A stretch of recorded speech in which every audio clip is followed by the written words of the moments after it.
Middag julle, die wat my volg, weet dat ek die nuwe Legacy Builders program begin het. Vandag is dag 7 en ek wil gou met julle iets deel. Om hierdie besigheid te begin, het jy net jou selfoon nodig, jy het wifi nodig en jy het 'n laptop nodig. En dan het jy nodig om 2 ure in die dag te werk. So as jy 'n selfoon het, jy het wifi, jy het 'n rekenaar, wat keer jou dan om hierdie besigheid te begin? Ons is op die laaste dag van 2025.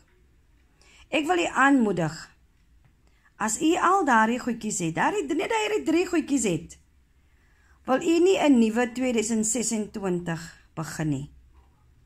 Dit gaan jou lewe verander. Dit het my lewe drasties verander. Wil jy finansiëel vry wees? Wil jy finansiëel stabiel wees? Ek moedig u aan vandag. Gebruik u selfoon, gebruik u wifi, gebruik u rekenaar. En dan gaan stap u in 'n nuwe 2026. Finansiëel standvastig.